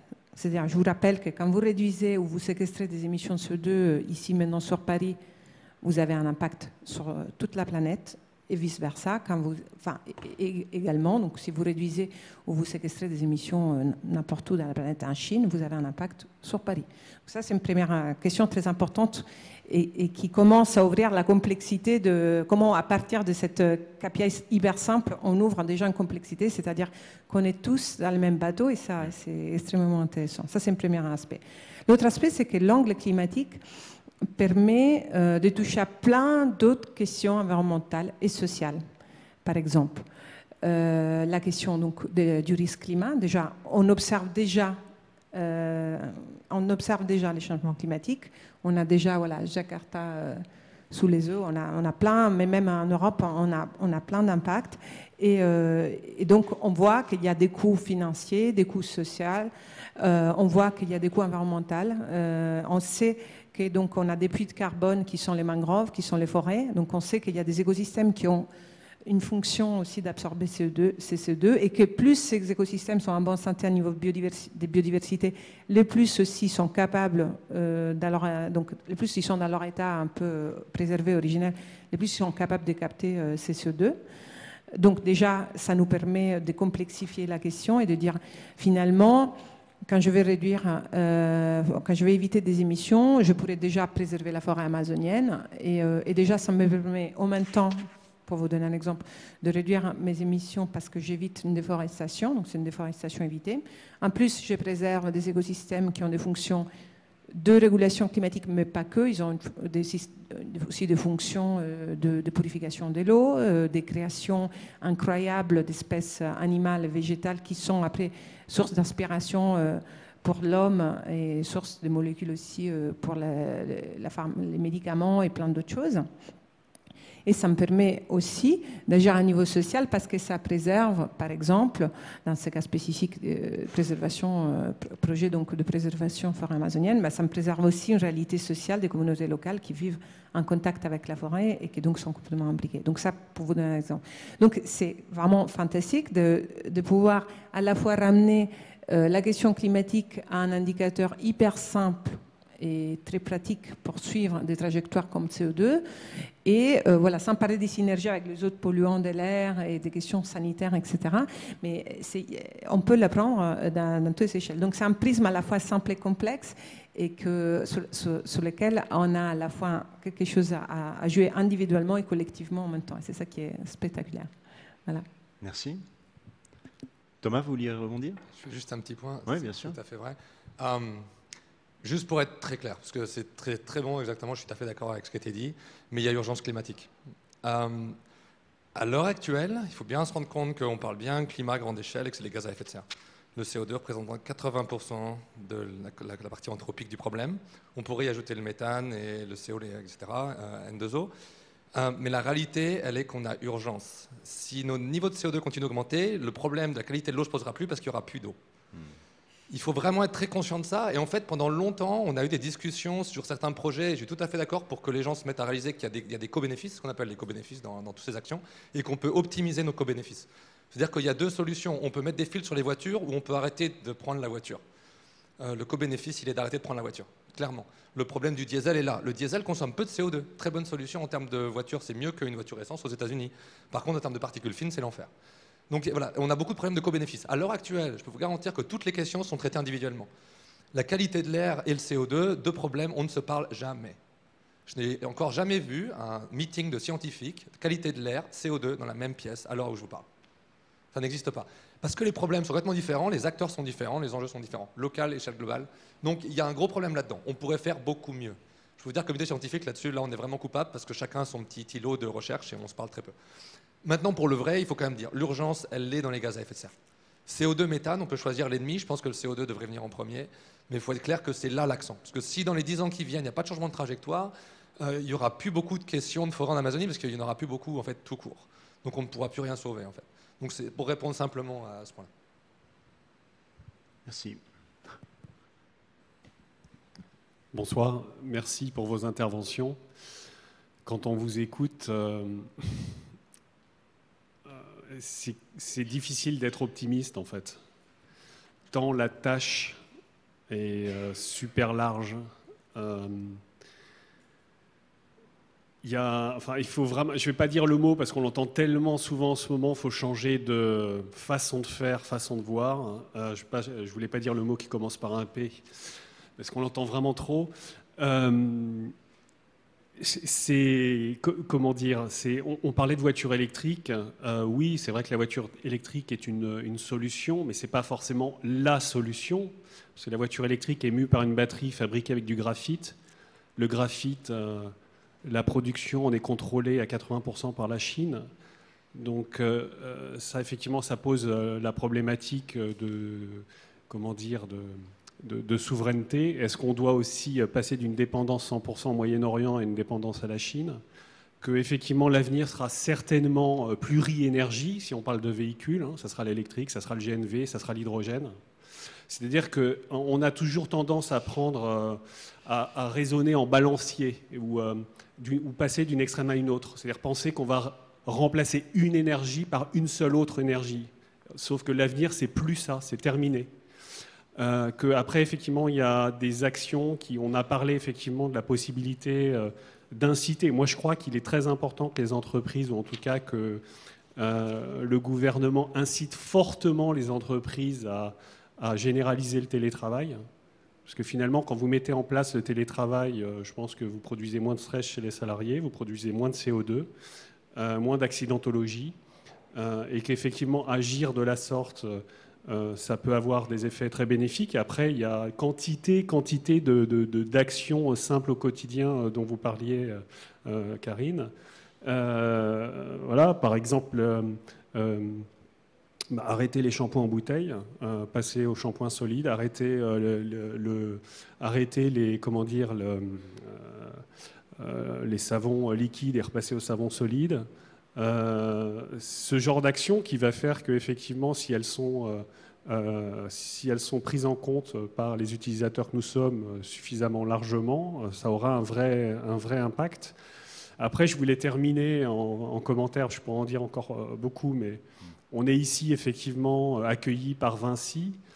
Dans le CAC 40, on a effectivement pas mal d'entreprises, enfin quelques entreprises qui ont fondé leur business model sur des industries qui produisent du CO2. Vinci, Bouygues, qui sont des champions mondiaux, qui transforment le béton.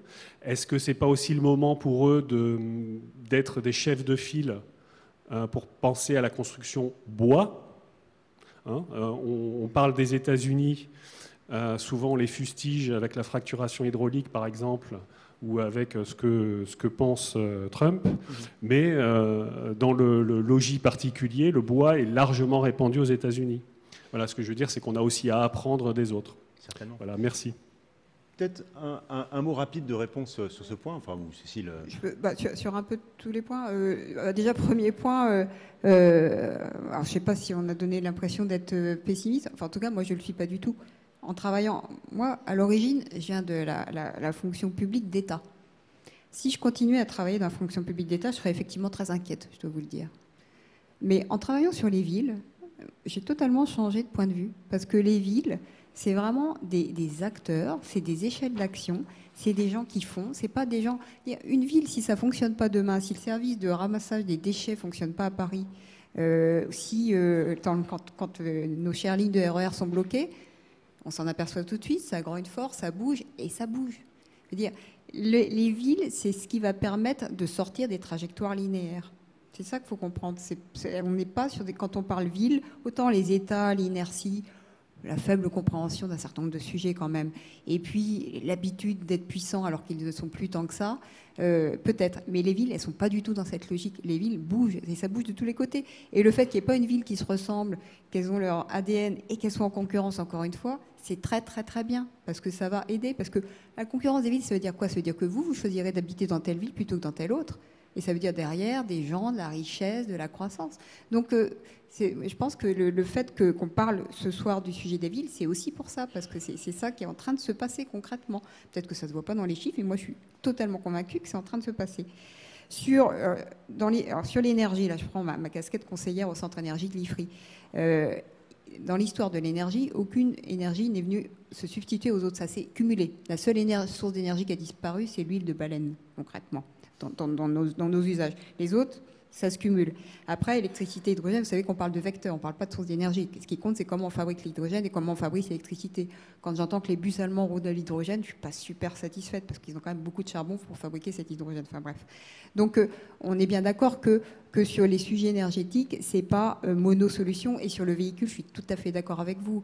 Le véhicule électrique, ce n'est pas encore ça. Mais c'est pour ça que je parlais de l'Europe, les batteries deuxième génération, sortir du sujet chinois, graphite et tout, c'est bien l'objectif. Donc c'est bien pour ça que les villes européennes ont un rôle, moi je pense vraiment, à jouer dans cette politique industrielle. Jusqu'alors, les villes, politiques industrielles, ça n'allait pas ensemble. Mais c'est là qu'il faut changer de modèle, précisément. Et dernier point, Vinci. Alors je ne suis pas là pour parler au nom du groupe Vinci. Vinci, moi, c'est ce qui me permet de fonctionner en tant que fabrique de la cité, c'est mon mécène. Juste un point. Savez-vous qu'une des entreprises, Vinci c'est 3000 entreprises, hein. Il y a une entreprise qui s'appelle Arbonis qui fait du bois. Et je peux vous dire que le patron d'Arbonis, il dépend du groupe Vinci, mais alors plus militant que lui sur le bois, je vous défie de trouver. Et il y va, quoi. Il y va au sein du groupe, il y va à l'extérieur. Et puis sur le béton n'a pas non plus dit son dernier mot. Pourquoi ce serait un secteur qui ne serait pas capable d'évoluer aussi et d'être beaucoup, beaucoup moins émetteur? On a un champ là de recherche et de changement aussi de logiciel absolument phénoménal. Et pourquoi on est là ce soir et pourquoi ce lieu a été créé? C'est pour pousser. Nous, on n'est pas que là pour faire des événements, expliquer ces sujets-là et réunir les gens. On est là, on pousse derrière pour faire bouger les choses.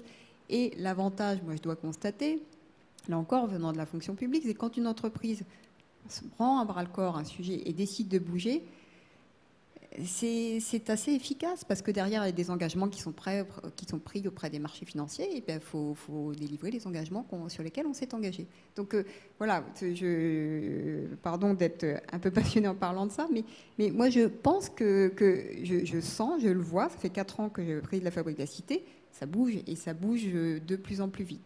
Donc sortons d'idée qu'on va comme ça parce que ça veut dire qu'on irait dans le mur, mais il y a des courbes qui sont en train de prendre des formes intéressantes, me semble-t-il.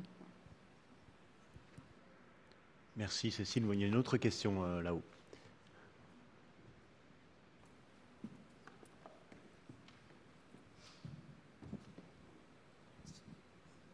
Bonsoir. Bonsoir. Merci pour vos interventions. Je sais bien qu'on parle de la transition énergétique des métropoles ici, mais du coup j'avais envie de poser une question un peu annexe, assez simple. Est-ce que vous pensez que le modèle métropolitain fait sens quand il s'agit de transition environnementale ?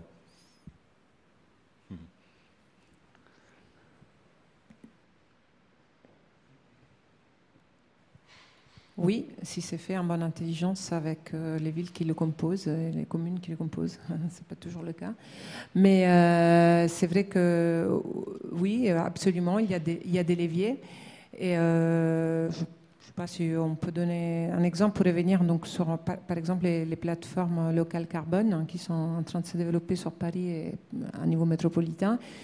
Ce sont donc il faut voir la métropole comme un agrégateur et comme une capacité à pousser des actions donc à niveau énergétique, à niveau des bâtiments, à niveau agricole, à niveau des transports. Donc par exemple, si on prend l'exemple de la métropole Grand Paris, vous avez quand même des pôles aéroportuaires assez monumentaux. Et donc à quel point est-ce que la métropole arrive à influencer les politiques le développement durable de ces deux pôles aéroportuaires-là, ça va avoir un impact énorme au niveau mondial, en sachant que Paris étant une des villes les plus visitées au monde, si ce n'est pas la plus visitée au monde, par exemple. Donc la réponse est absolument oui. Il y a plein de choses à faire. Et il y a un rayonnement d'action via notamment cette plateforme locale carbone qui va se développer à partir de 2020, qui va englober la totalité du bassin parisien, donc va au-delà même de la métropole elle-même. Sur le fait métropolitain, c'est une question qui... Oui. La métropole, c'est un terme très difficile à définir. Alors là, si on n'a pas d'urbaniste ici, mais ils pourront en discuter pendant 2 heures. Disons que la majorité des Européens ne vivent pas dans des mégalopoles comme Paris. Donc après, ça dépend de ce qu'on appelle une métropole, ça dépend de ce qu'on appelle une zone urbaine. Alors il y a beaucoup de conflits là-dedans et de débats. Ça dépend complètement sur quel point de vue on se place. Du point de vue de l'énergie, de la population, de la densité, de l'activité économique. La majorité des Européens vivent dans des villes de 300 000 habitants ou moins. Ce qui pose une grande question à l'avenir. Paris peut agir, et Paris, c'est 20% de la population. Il en reste 80% qui agissent dans des villes beaucoup plus petites, qui n'ont pas forcément les moyens de Paris, les infrastructures de parisiennes. Donc ça pose une grosse question au développement de l'Europe. Si on va en Asie, ils ont une urbanisation qui est extrêmement rapide. Ce qui nous fait aujourd'hui aussi beaucoup penser à la ville, c'est parce que le monde s'urbanise.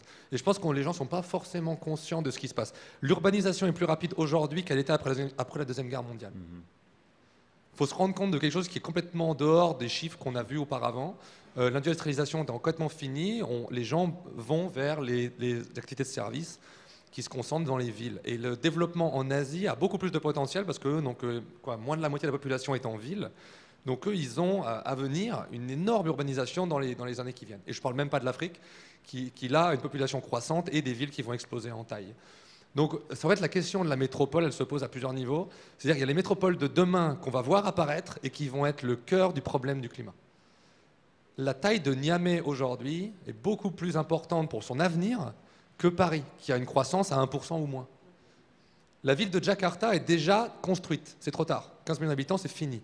Mais par contre, il y a des villes à l'heure actuelle, au cœur de l'Afrique, au Bangladesh, au Népal, au Pakistan, qui n'étaient pas sur la carte en dès 2000 et qui aujourd'hui comptent 10 millions d'habitants. C'est aujourd'hui la construction des villes là qui va être la clé pour les émissions de demain. Donc la question des métropoles, elle est clé, comment est-ce qu'on les construit, et celles qui existent, comment est-ce qu'elles se transforment. On pourrait avoir une discussion complètement opposée si on était dans des villes asiatiques à l'heure actuelle qui sont en train d'exploser, dont on ne connaît même pas le nom à l'heure actuelle, et qui font déjà 3 fois la tête de Paris. Juste pour compléter cette réponse, simplement, effectivement, pour parler de la dynamique. Il y a une dynamique d'urbanisation et une dynamique de métropolisation. Donc il faut bien distinguer les deux. Urbanisation, entre les débuts de la civilisation et l'an 2000, on a mis 3 milliards de personnes dans les villes, en 5000 ans. En 50 ans, on va en mettre le même chiffre, 2000-2050. Donc c'est ça qui est en train de se passer aujourd'hui. Métropolisation, c'est quoi? Métropolisation, c'est le fait de concentrer dans les dites villes des activités, toujours plus de services, d'activités, de richesses, d'actifs, de créativité. Ça, c'est un autre phénomène plus récent qui est lié à la forme actuelle du capitalisme. Et donc ça c'est vraiment alors qu'est la nouvelle économie. Et donc ce qu'on voit, c'est une concentration croissante des emplois dans ces métropoles et plus de dissémination de l'emploi qui correspondait à l'ère industrielle, la petite usine, etc. Donc ce phénomène-là, il a des effets massifs quand on parle du sujet, par exemple, domicile-travail. Donc ça, c'est 2 phénomènes différents. Dernier point, après, effectivement, sur ce qu'on met dans métropole, pas métropole. Bon, moi, je suis orléanaise. Quand on me dit qu'Orléans est une métropole, je veux bien, hein, administrativement, c'est sympa, mais franchement, bon, ok. Le sujet, c'est quel est votre mode de vie? Vous allez dans un petit village de Lyon, à 20 km d'Auxerre, bah, vous vivez comme un urbain. C'est-à-dire que le week-end, vous allez au centre commercial, vous prenez votre voiture. C'est votre sortie du week-end pour vous déplacer et aller travailler. Vous allez vivre exactement comme un urbain. Vous vivez dans un monde totalement rural, un petit village, voire où la boulangerie va fermer, où il n'y a plus de commerce. Mais vous vivez votre mode de vie, votre mode de pensée, vos habitudes de vie sont urbaines en réalité. Donc c'est ça aussi qu'il faut regarder, au-delà des logiques administratives, des découpages de je suis une communauté de communes ou je ne sais quoi. C'est comment concrètement vous vivez. Encore une question ici. 2. Bonsoir. Tout à l'heure, vous parliez de tout ce qui était déplacement domicile-travail en aire métropolitaine et que les gens privilégiaient la voiture, ce qui est vrai. J'aurais aimé avoir votre avis sur tout ce qui concernait les mobilités alternatives, je dirais, périurbaines qui émergent, telles que le covoiturage et le transport à la demande. Peut-être pour tenir ma promesse de faire tenir cette rencontre dans 1h30 et avoir un peu de temps ensemble juste après, on peut prendre la deuxième question. Je crois que vous leviez également la main. Et, voilà. Merci. Moi, j'aurais une question sur l'Agence parisienne du climat, et vous parliez donc des actions en région, non pas les mégalopoles comme Paris, mais les métropoles. J'aurais voulu savoir s'il y avait un réseau, s'il y avait des réunions, des concertations pour essayer de télescoper l'action qui est actuellement établie sur Paris avec les 10 plus grandes métropoles, ou je ne sais pas, ce qui sont considérés comme des métropoles en France.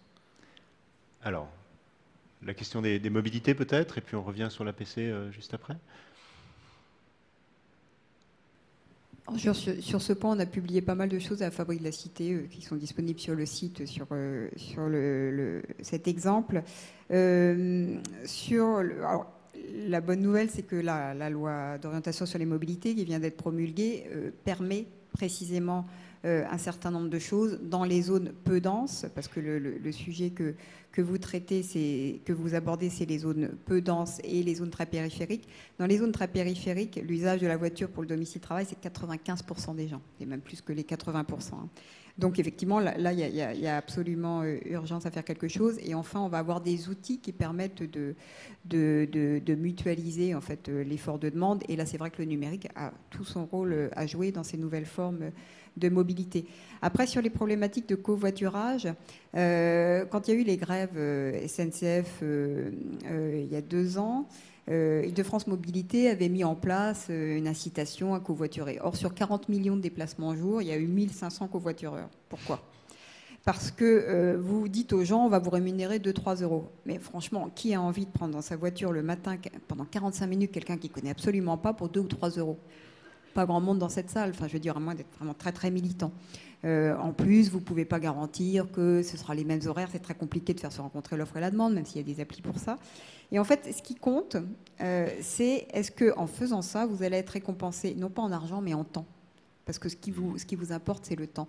Or, ça veut dire qu'il faut revoir l'infra. Et ça, c'est ce qui aussi commence à être fait de plus en plus. Et c'est un travail qu'on mène sur ce qu'on appelle les managed lanes. Il faut donner des avantages aux gens qui utilisent différemment la voiture qu'en format tout seul dans ma voiture, tranquille. Et donc des voies réservées. Et ça permet... En gros, si vous utilisez mieux la route, c'est-à-dire si vous densifiez la route avec non pas plus de véhicules, parce que c'est bien rempli aux heures de pointe, mais plus de gens dans les véhicules, vous devez avoir une récompense. Et cette récompense s'appelle le temps. Donc c'est plutôt vers ces schémas-là qu'on va. Et Karine, sur l'Agence parisienne du climat ? Pour répondre rapidement à votre question, effectivement, on a des échanges très très réguliers avec les autres métropoles, notamment par le biais des agences locales énergie-climat qui s'y trouvent. Et par exemple, l'outil dont je vous parlais tout à l'heure, le coach copro, qui permet d'accompagner les copropriétés, en fait, il est utilisé sur à peu près 60% du territoire national. Donc on a des réunions régulières avec les autres métropoles parce qu'elles utilisent l'outil qu'on a mis en place, je dirais, d'expérience et qui a été vraiment configuré pour le suivi de ce type de projet.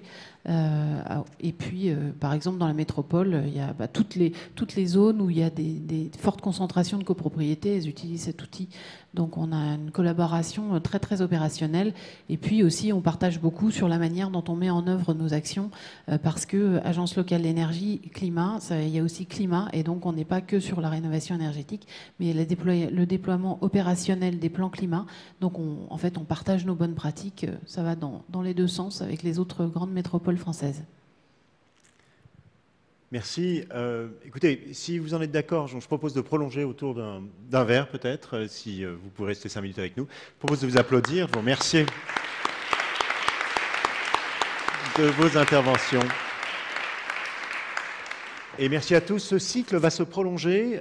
Comme vous le savez, donc, il y a énormément de rencontres à l'initiative de la Fabrique de la Cité ou de Léonard dans ces lieux. Je vous invite à consulter le programme sur le site léonard.vinci.com. Vous avez aussi trouvé la liste des prochains événements que nous organisons. Le prochain est le 15 janvier, donc ça nous laisse quelques temps. Mais pour revenir sur un autre point de débat qui est intéressant, c'est au fond, est-ce que la technologie fait encore le progrès et est-ce que justement la solution à la crise écologique et en particulier climatique se trouvera-t-elle donc précisément dans les technologies. Merci encore, à bientôt.